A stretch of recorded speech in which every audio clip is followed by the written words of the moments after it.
Potentially, if we keep exploiting the environment, including the ocean, in ways that are unsustainable, as we've done so far, will only exacerbate the climate crisis in which we are already living rather than find solutions for it. I moved to the UK nearly 10 years ago now, and I was always very interested in the ocean, and then I started reading about deep sea mining in particular. The type of mining I'm interested in is in the middle of the Pacific Ocean, outside of any country's sort of jurisdiction, and how very specific potato-shaped nodules, little rocks, are potentially going to be mined there because they contain the metals that we might need for green transitions. It's a very difficult dilemma and question to tackle because on the one hand, I am all for energy transition, but what we often forget in these transitions is that we still need to extract something in order for those to happen. So the metals like copper, manganese, different kind of iron, in order to create the batteries that go into the electric cars. And if we put them in the middle of the ocean, far away from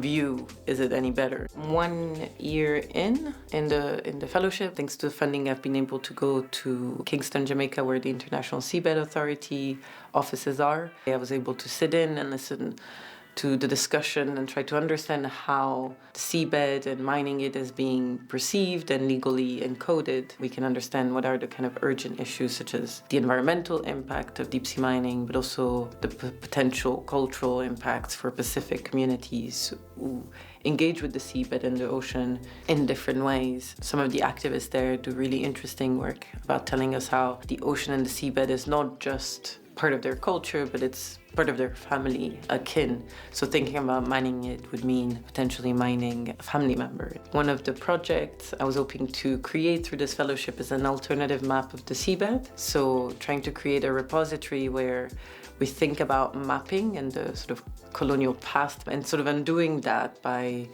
creating this digital tool that would allow different stories and narratives of the seabed to coexist with scientific knowledge. And that would include also diving and taking some underwater footage. So I think maybe something fun that I've been doing is just going to an introduction to diving for scientific purposes course with archaeology. Potentially, if we keep exploiting the environment, including the ocean, in ways that are unsustainable, as we've done so far, will only exacerbate the climate crisis in which we are already living rather than find solutions for it.